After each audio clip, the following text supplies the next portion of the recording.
Welcome to this week's Talking Heads. With us this week is John Reynolds. John is a former 2 times British Superbike champion, 1 times British Superbike Cup champion, or British Super Cup champion, what then became British Superbikes. As well as that, he's a World Superbike race winner and top 10 point scoring Grand Prix rider. John retired as reigning champion from injury, but was still at his best. And since that time, he's become an ambassador for Suzuki and also tried his hand at classic racing. John, thanks for joining us. I hope they've not offended you with any of that. It was quite a small introduction because obviously you've had huge racing career, but thanks for joining us. And what have you been up to? Yeah, sounds awesome. Thank you, Luke. Well, what have I been up to? Gardening, not getting a haircut, that's for sure. No, I mean, it's just been hard work, hasn't it? I mean, you mentioned there that I work for Suzuki as a brand ambassador, but there's nothing to do. You know, I've not done anything for over a year now because obviously everything's been shut down. Really quite frustrating. I should have been involved in a bit of testing with them, and that all got canned. So, yeah, like everybody else, really, just in lockdown and shut down, and you know, making the gardens never look better. Yeah, so, the hair maybe not, but the garden on point. Yeah. No, Shelley, my wife said this morning, "Shall I cut it for you?"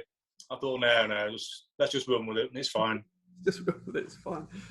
Well, I mean, so pre-COVID, then, what would a normal year for John Reynolds be like then, since you retired? Well, yeah, again, working for Suzuki and with Suzuki on the brand ambassadorial side, it would involve doing track days, going out to shop open days, just generally promoting Suzuki, really. Yeah. It's not like 9 till 5, 7 days a week, but it's, you know, probably 40 days a year, which is good. I love it. Do the motorcycle show, the British Grand Prix, and you know, if there's any testing work to be done with Suzuki, then I get involved in that. But just generally enjoying myself around motorbikes, really. Good stuff. So after all these years, then still not bored of the bikes? Oh no, never, no. I think once it's in your blood, you know. I mean, I've been involved in motorbikes. In fact, I was just talking to Mother the other day, and the first visit I did to Mallory Park was when I was 6 months old. So it's been with me all my life, really, and yeah, no finer sport, really.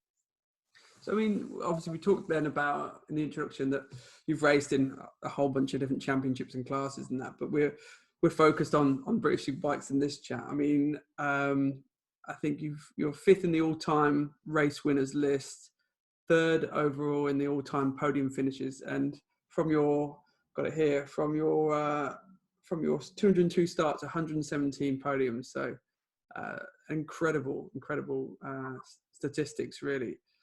I mean, your BSB's 25 years old this season, and you're a major protagonist in, you know, some would say it's glory days, but we had a little chat earlier in the week, and you know, the racing's, it's insane. It's so close now. But I mean, from your championship years, I mean, what was the best championship year for you as a racer, then as a fan? Well, every championship is an important one, obviously, because you're on a stepping stone, if you like. And you know, that championship I won back in 1992 with Kawasaki, that was massively important because then I was a British champion, and that gives me a stepping stone then into Grand Prix and then World Superbike and stuff like that. So to answer your question in regards to what is the best championship, every single one of them, because they're all hard-earned, and you know, you're not gifted them. You know, they come with a lot of graft from a lot of people. So I would just like to say happy birthday to BSB, because they have done a fantastic job over the years, and I joined them on the 2nd year that they started, and I was coming back off World Superbike, and I wasn't quite sure what to expect. But you know what, the paddock and the way the whole procedure ran was equal, if not better, to the World Superbike paddock. So yeah, no, I mean, it's been a fantastic career that they've had, and have given a lot of good riders a massive opportunity to go forward and to be world champions, which we've seen in the past. And like I said, it's a series they're not afraid to shake things up. You know, I remember you know, with the rule changes, the first to adopt the 1000cc 4 cylinders. Yourself on the Rizza Suzuki back in 2002, and obviously the showdown format and reduction of electronic aids like traction control. So the series has never been afraid to kind of try new things, and it's never really dented the show, has it? No, not at all. No, I mean, when it went from 750 to 1000, I mean, that was really, I think, to help keep the cost down, because the 750s were really, really expensive to run, and the 1000s worked really well. It was a fantastic series, fantastic move forward, really, if you like. And myself with Suzuki were the first 4-cylinder 1000cc bike to win a race that year, Brands Hatch. So I was there. It was something really quite momentous, because when we first got the bike, it was, you know, it wasn't as race prepared as we really wanted it to be, but, you know, blood, sweat and tears along that year, we managed to start winning races, and then of course winning a championship after. But yeah, I mean, all the ruling that has gone forward with BSB, I think one of the biggest worries I had, not that I was involved in it at that time, was the showdown. Yeah, and I really, to be quite honest with you, if I was in that and the showdown involved Cadwell Park, I would never have been a British champion, because, you know, Cadwell Park to me was the nemesis of all the circuits. But I've got to say, you know, the way it works well. I'm not a massive fan of it. I like to think that if you're going to win a championship, it's race on race on race on race, because then that gives you a full spread of the year. But again, you know, it works well, so, you know, no need to change. So when we talked earlier in the week when we were arranging this, you know, so John, you know, I sort of read a few things that, like, you'd signed to sort of continue into 2006. Obviously, you'd come back from a really bad leg break in testing that year as reigning champion, and then you re-signed for the next year, and then you had your awful Brands Hatch crash, which kind of prompted your retirement. But you know, you were back on pace from your injury before that point. So would that defending champion, still fast as you like, John Reynolds, would he want to be in the 2021 British Superbike Championship? Yeah, funny you say that. I mean, I watch it every year, of course, and the last few years, the racing is so close, so intense. I mean, back in the day when I was racing, you know, if there was 4 riders in a group for a win, you know, that was pretty unusual, if you like. And you knew for a fact, if you didn't do anything too wrong, you'll still end up on the podium. Yeah. But nowadays, you know, you can be in a freight train on the last lap with about 10 or 12 riders. Yeah. Wait, you know, you could be leading, make one mistake, and then finish off the podium. You could finish out of the top 10. So it's just like Moto3, really, watching the British Superbike at the moment. And I don't know. In fact, I've said to my son Ben, and you know, I wouldn't really want to be out there now. It's just, there's just no let up at all. You know, no breathing space. But great for us. I mean, you know, watching. Yeah. Kind of all the bikes you've ridden and raced, what's been your favourite? And have there been any rivals that you've obviously ridden so closely against, and you've gone, I wish I'd had a go on that bike? You know what? No, not really. I mean, I've had the fantastic opportunity of riding the best bikes at the present time, as it was when I was racing. And so every bike I was on at the time was probably the best bike. So no, I've got no issues with that. I mean, no, I can't think of one bike that I'd want to have ridden other than the bike I was on at the time, to be honest with you. I mean, obviously you're a Suzuki ambassador, but I mean, from those bikes, from your championship year bikes, Kawasaki, Ducati, Suzuki, you know, if you had a Brands Hatch to yourself now, and you can pick any bike from your riding history, which one would you take and why? I'd like to have a go on more, to be honest with you. You know, it'd be great to have a go on the old 750 Kawasaki to see what that felt like. Again, on the Ducati, see what that felt like. But, you know, obviously the best bike that I had at the time was the GSXR 1000. And, you know, it was just such a beautiful bike to ride. So fast, handled well. And it was just at the top of the game, really. It'd be the Suzuki, I think. I remember the first year with the Suzuki in 2002, and you just tires spinning, and you know, I was watching you at Brands. I think it was coming out of Druids and that, and you were spinning it up, and that looked like it was a real handful to ride in that first year.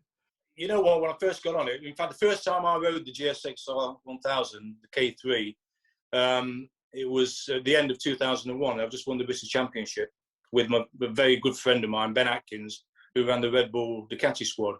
And we're still mates now, by the way. But I think it was Fast Bikes or Superbike, or one of the magazines thought it'd be a good idea for me to go to Rockingham and ride the bike that I just won the championship on, and then ride the Suzuki that I was going to be competing in the championship for the year after. So I thought, yeah, that's a great idea. A bit of a shakedown.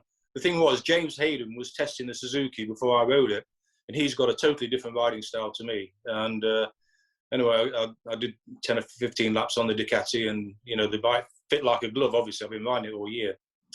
And then I jumped onto the Suzuki, and that's when I realised then, we've got a lot of work to do here to get this bike to fit me and to start winning races. But again, Paul Denning and the Rizzler Suzuki team, Crescent team, they did a fantastic job and turned it all around. Yeah, you're Rizzler Suzuki and John Reynolds. It's kind of an iconic match, really. When you think of those bikes, you definitely think of you. You just talked a little bit about tracks and that. You said if the showdown went to Cadwell Park, you'd be mullered. I mean, tracks. What were your favourite tracks to ride? And again, it sounds like Cadwell Park was your least favourite to ride. No, not at all. I love Cadwell Park, but it didn't like me. It was those tracks that no matter how hard I tried, I very rarely came away with a good result. In fact, I think the only time I did win at Cadwell Park was back in '92.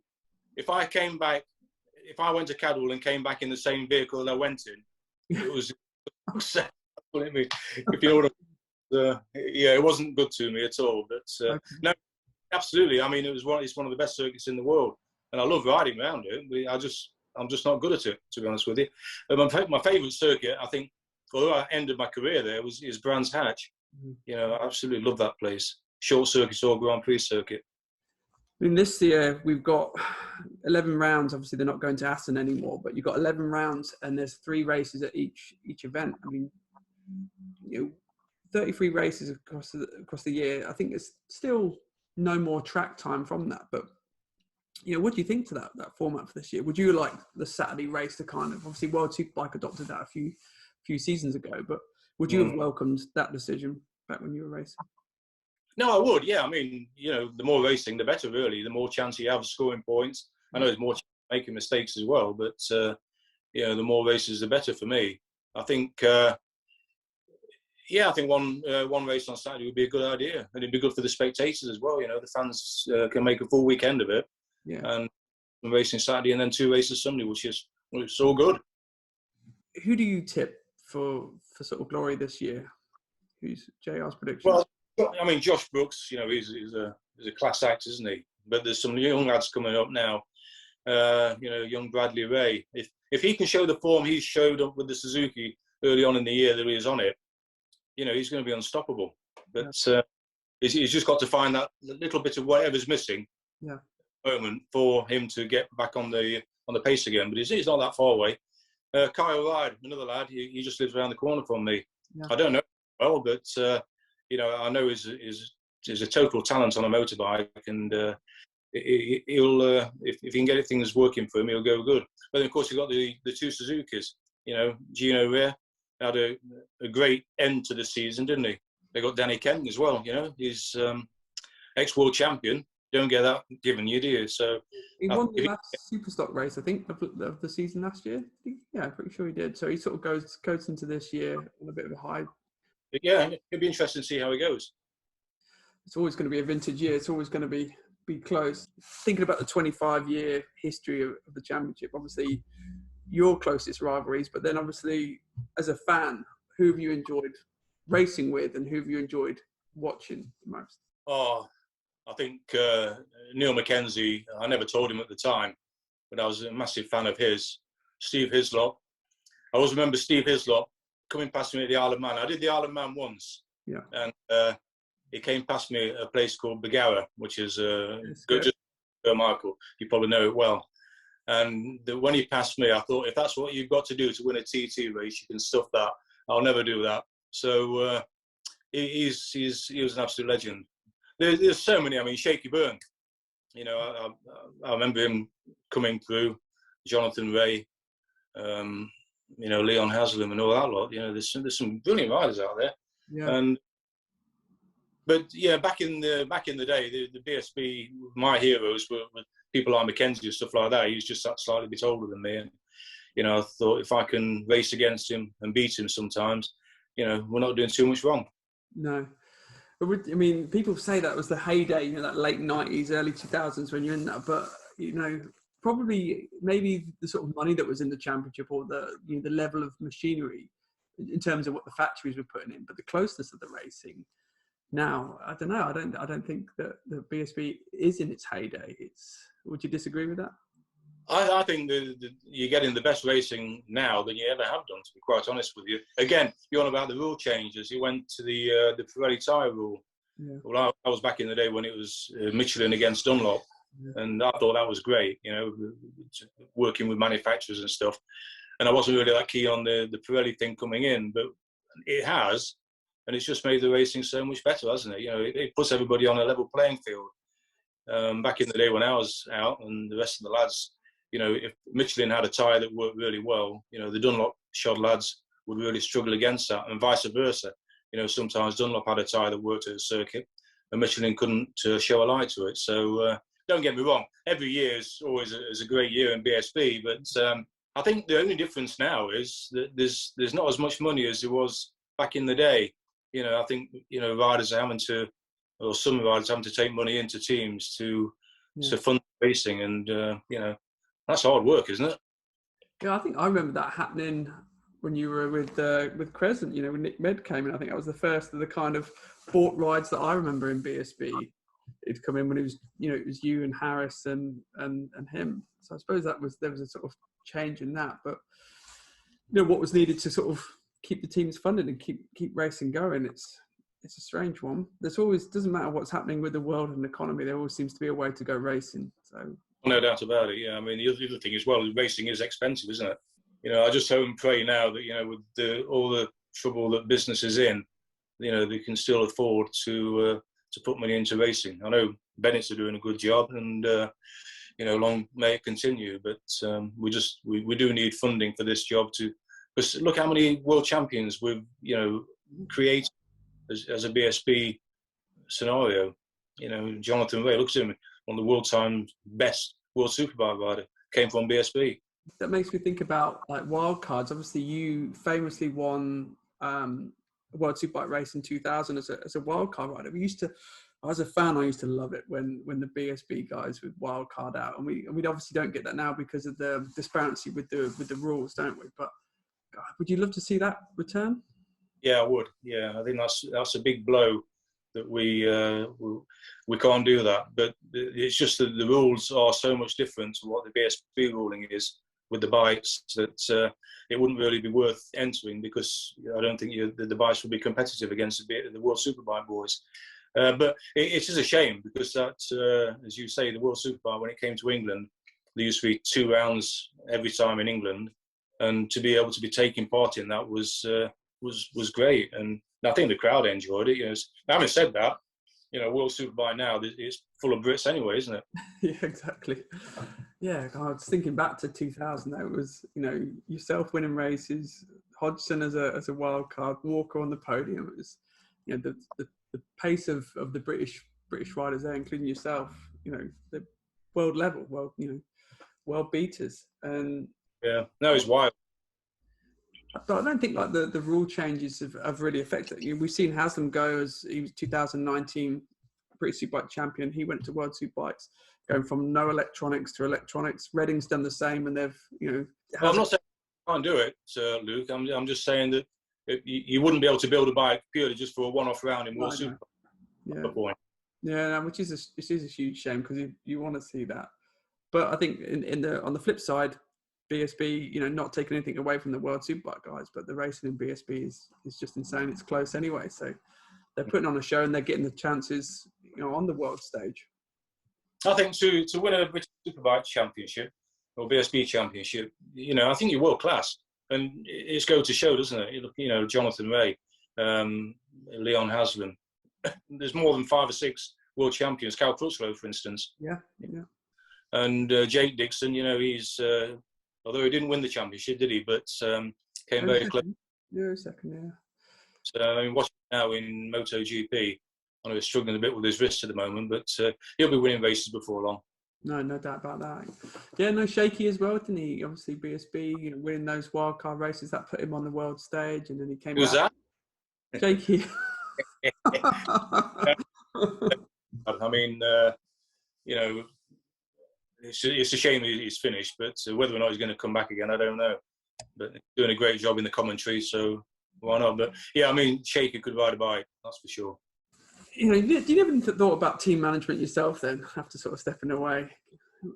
Not really. I mean, if the opportunity came around that, I mean, there was talk of it a couple of years ago, but it's not that easy, is it? But yeah, I mean, don't say, I'll never say never. I mean, at the end of the day, if an opportunity came along and I could get involved in a team and, be part of it, then absolutely love to, yeah. I'm not going to set up a team. That's something I won't do. In terms of like the youth development, do you think that with, you were part of Team Green, weren't you, in the 90s? Do you think there's enough of that now that's helping new riders kind of come through the ranks? Again, it's all budget, isn't it? The manufacturers aren't in it like what they were.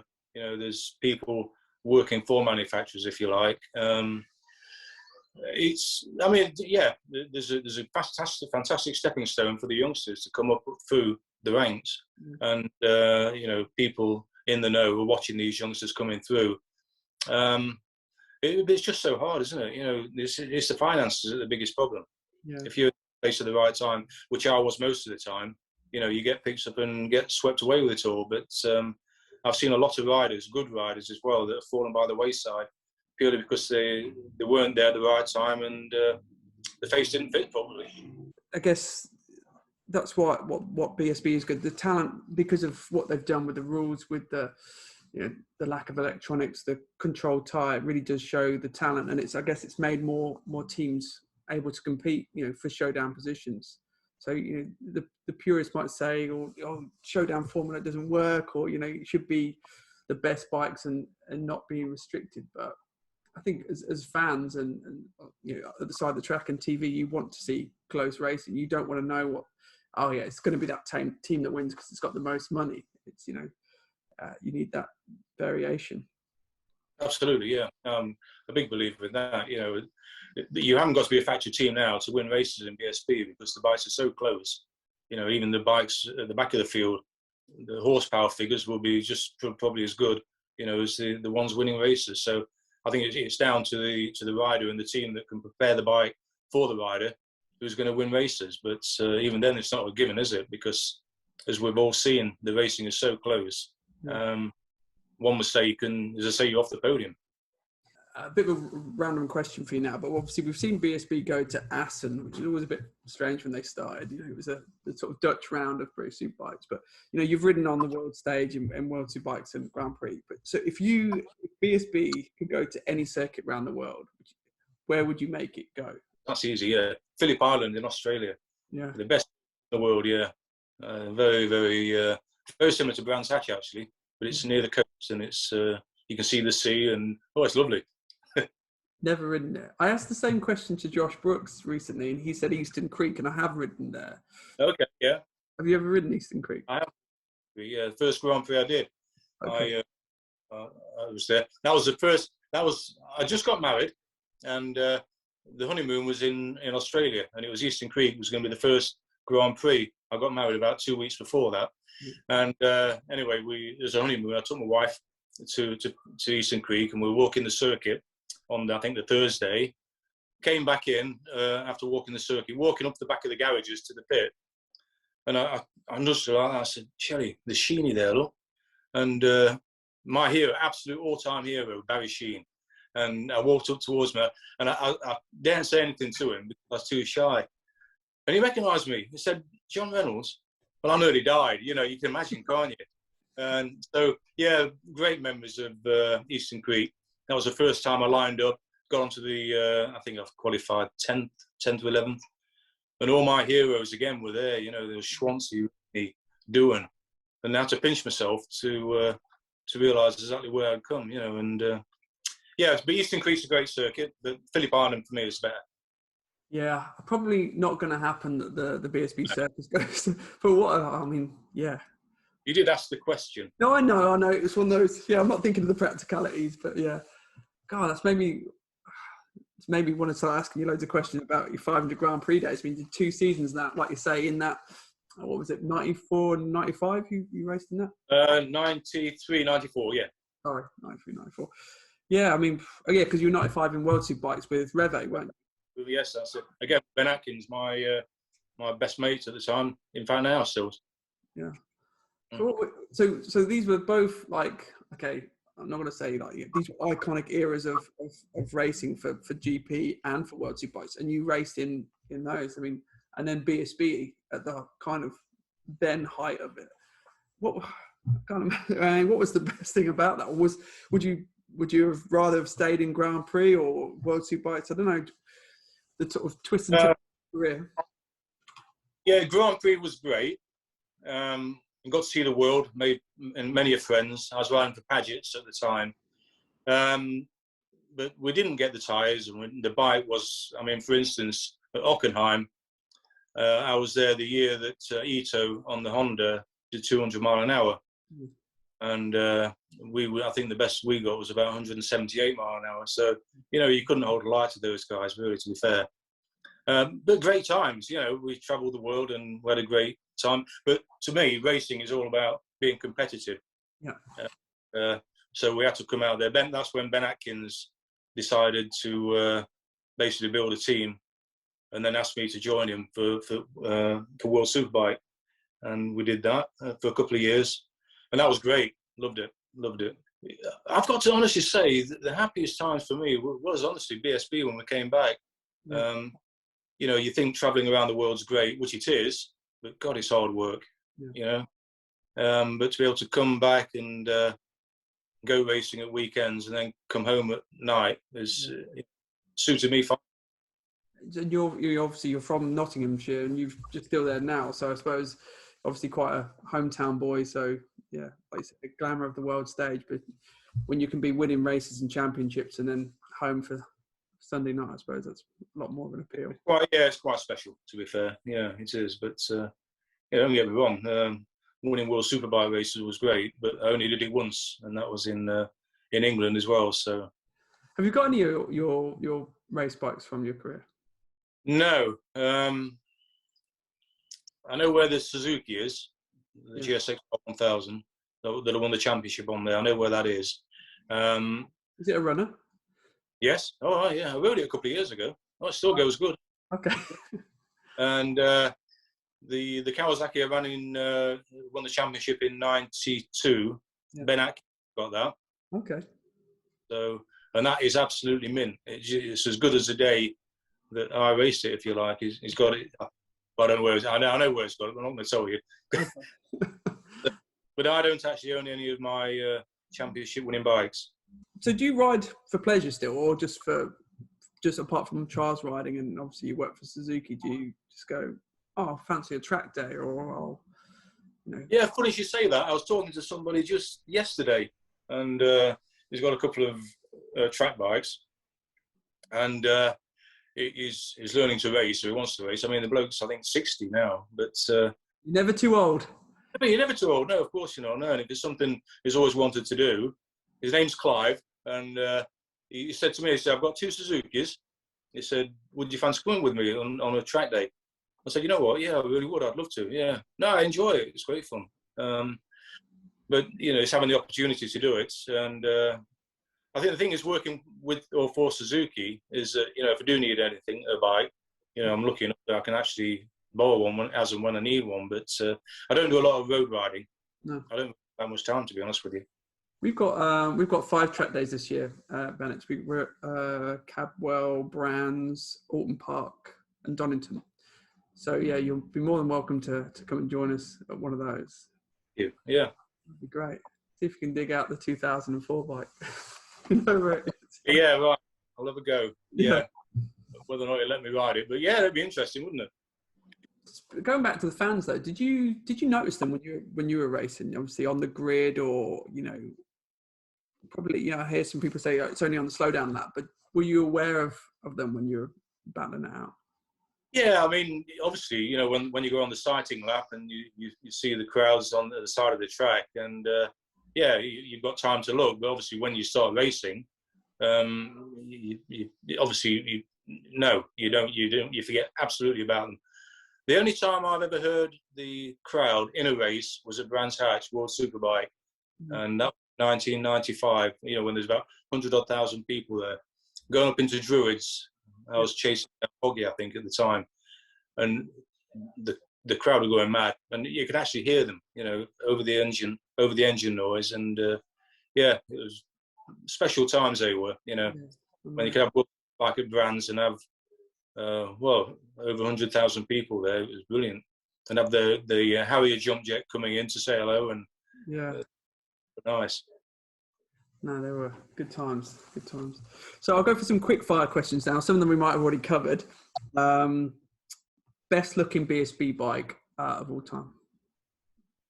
Grizzly Suzuki. Sorry. What?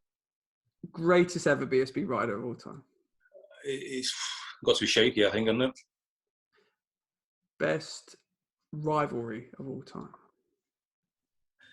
My rivalry, or the best rivalry of anybody? Of anybody, yeah. In that Hodgson Walker.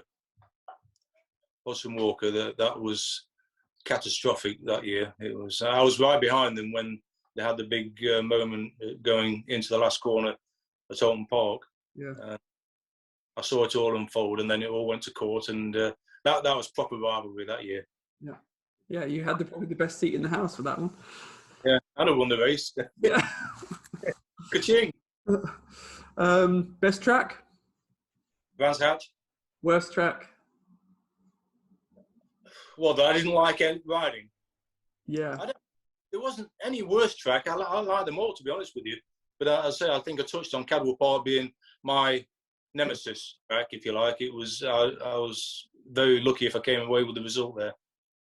Worst looking BSB bike of all time? Ooh. You know, I can't think of one. The worst one. We did a survey a little while back, and we haven't released all the, you know, these questions that I asked you. We haven't released all the results yet. But can you help me? Well, I mean, we were thinking about like the Vivaldi Potatoes bike, the Tenor for Men Honda, last year's Honda Fireblade. What else was in there? God, there's not been that many Hammers. Yeah, that's right. Yeah, the Vivaldi one was a strange colour, wasn't it? Yeah. Durex Suzuki, do you remember them? Yeah, I do remember those. Yeah, but no, I can't really think of any bike that was not fantastic looking. I think the Vivaldi bike was probably the least special, if you like. Well, very diplomatically put there. Yeah, that's all my quick fire questions done. How long have we been talking, John? I think 41 minutes we've been waffling on. That's well done. That's a sort of perfect sort of length that we tried to do with these. I mean, you know, I don't know if I feel like I've done your credit, John, with what you've achieved in your racing career and certainly in British Superbikes. Oh, thank you. Luke, it's not about me, it's about BSB, and you know, we're trying to sing their praises, and I can't, you know, sing them enough, really. They did me proud. I really enjoyed being with them, and you know, long may it continue, really. They're doing a great job, all of them. Yeah. And even like Annabelle, the flag lady, you know, and all the people in the pits, and they're still the same people now as they were when I was racing back in the late 90s. So, you know, they must enjoy it for sure. And so good is because they work together. Everybody knows what they're doing, and it works well. Yeah, brilliant. We see that from a company. We have people say, "I'm insuring with Bennetts because you support the series so hard. You've got such big BSB fans there." And you know, I've been to, like you said about the people that help the championship happen. You know, I've seen it myself working with various different hats on over the years. The real hardcore fans, you know, that every round they really travel. It's you can't mess with BSB. You can't really badmouth it. You know, it's no. and we love it from a company point of view. You know, it's the fans and how passionate they are about it, and you just see the bike parks. You get such a mix of bikes that goes there. It's not just about sports bikes fans. You know, don't know if you've had a chance to sort of wander around a bike park at the BSB in the last few years, but it's such a mix of bikes in there. Absolutely, yeah, it is. Any questions that I should have asked you that would have been better? I think you've nailed it all. I have a little bit of fun editing this now, but no, it's been a real pleasure to talk to you, John. Again, as a big BSB fan, it's always a pleasure to watch your race. You always come across as a good guy off track as well as on track. Really, different riders have a different attitude. You always seemed quite calm, and I don't ever remember you getting like het up with someone or getting pushy or fisticuffs or bad mouthing everyone. So. No, there's only, I think only one time that I did show off a bit of anger was at Silverstone.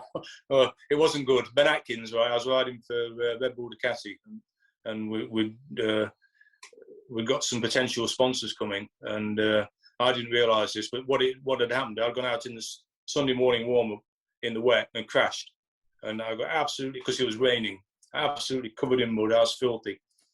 And I walked into the garage and shoved my helmet one side, and I was just effing this and effing that and stuff like that. And Ben Atkins got me and dragged me out the back of the garage. And but I mean, that was on very rare occasions. I've got to say, honestly, I just felt very privileged, to be having the job I had, lucky enough to race motorbikes, get paid for it, be surrounded by fantastic people and fans and everything. Why would you ignore them? They're helping the job run perfectly, and I was just very grateful that people wanted to talk to me. No, that's great, John. It's a very humble, worthy champion of BSB. That's me. That's you. Well, John, thank you very much for taking the time to speak to us. It's been a pleasure for me, and hopefully everyone's going to enjoy sort of your insight and just a small snapshot of you talking about your career in BSB. And that offer's definitely open. If you, I'll send you the dates. We're publishing them this weekend that we've recorded this, so they'll be out definitely when we put this out. So if you want to come to any of those, then you'd be my guest. It'd be great to see you out on track, and I'm sure that the Bennetts customers that go would love to see you out on track and get to meet you and that. So thank you very much, Luke. Yeah, look forward to it. Yeah.